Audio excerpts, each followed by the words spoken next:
আসসালামু আলাইকুম। প্রথম আলো পত্রিকায় একটি প্রতিবেদন প্রকাশিত হয়েছে, যেখানে উল্লেখ করা রয়েছে মহার্ঘ ভাতা নিয়ে ২টি সভা হয়েছে। পেনশনভোগীরাও উপকৃত হবেন। বিস্তারিত আলোচনা করার আগে আপনাদের কাছে একটি ছোট্ট রিকোয়েস্ট করতেছি, এখন পর্যন্ত যারা আমাদের চ্যানেলের নতুন সদস্য রয়েছেন তারা অবশ্যই চ্যানেলটি সাবস্ক্রাইব করে পাশে থাকা বেল আইকনটি অল করে দিন। এখানে দেখতে পারতেছেন সরকারি কর্মকর্তা কর্মচারীদের জন্য মহার্ঘ ভাতা খুব শীঘ্রই বাস্তবায়িত হবে বলে আশা প্রকাশ করেছেন জনপ্রশাসন মন্ত্রণালয়ের সিনিয়র সচিব মোহাম্মদ মোখলেছুর রহমান। তিনি বলেন, মহার্ঘ ভাতা নিয়ে ২টি সভা অনুষ্ঠিত হয়েছে এবং আলোচনা ইতিমধ্যেই এগিয়েছে।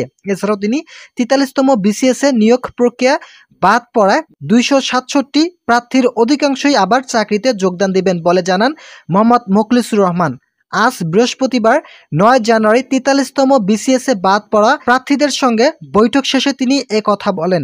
এছাড়াও তিনি আরও বলেন, জনপ্রশাসন মন্ত্রণালয়ের সিনিয়র সচিব আরও বলেন, তদন্ত শেষ হয়েছে এবং আমরা দ্রুত প্রক্রিয়া চূড়ান্ত করার জন্য কাজ করছি। বাদ পড়া প্রার্থীর অধিকাংশই আবার নিয়োগ দেওয়ার ব্যাপারে আশাবাদ ব্যক্ত করে তিনি বলেন, বর্তমান তাদের আবেদনের পূর্ণ মূল্যায়ন চলছে। এ সময় মোখলেছুর রহমান সরকারি কর্মকর্তা কর্মচারীদের জন্য মহার্ঘ ভাতা প্রদানের সরকারি সিদ্ধান্তের কথা উল্লেখ করেন। খুব শীঘ্রই এটি বাস্তবায়িত হবে বলেও আশা করা হচ্ছে। তিনি বলেন, মহার্ঘ ভাতার বিষয়টি অর্থ মন্ত্রণালয়ের অধীনে পড়ে, তবে কমিটির সদস্য হিসাবে আমি নিশ্চিত করতে পারি ২টি সভা অনুষ্ঠিত হয়েছে এবং আলোচনা ইতিমধ্যেই এগিয়েছে। এই ভাতা একটি উল্লেখযোগ্য পদক্ষেপ হবে এবং এবার পেনশনভোগীরাও উপকৃত হবেন, যা অতীতে ছিল না। সরকারি চাকরিজীবীদের টেকসই আর্থিক সহায়তায় নিশ্চিত করে পরবর্তী ইনক্রিমেন্ট পিরিয়ডের মূল বেতনের সঙ্গে ভাতার সমন্বয় করা হবে বলে জানান জনপ্রশাসন সচিব।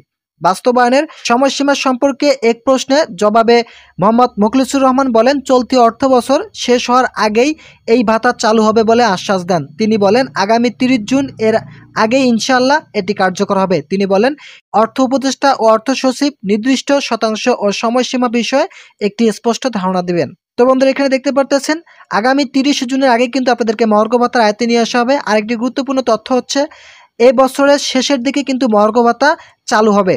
প্রতিটি সরকারি চাকরিজীবীদেরকে এই বছরের শেষের আগেই মহার্ঘ ভাতার আয়ত্তে নিয়ে আসা হবে। তো বন্ধুরা, যারা সরকারি চাকরি করেন তাদের জন্য এটি মহা আনন্দের খবর, কেননা আগামী ৩০ জুনের মধ্যে কিন্তু আপনাদের মহার্ঘ ভাতা চালু হচ্ছে এবং আপনারা এ বছরের শেষের দিকে কিন্তু মহার্ঘ ভাতা পেতে যাচ্ছেন। তো বন্ধুরা, আজকের ভিডিওটি এ পর্যন্ত। আশা করি এই ভিডিওটি থেকে অনেক উপকার পেয়েছেন। যদি পেয়ে থাকেন তাহলে অবশ্যই চ্যানেলটি সাবস্ক্রাইব করে পাশে থাকা বেল আইকনটি অল করে দিন।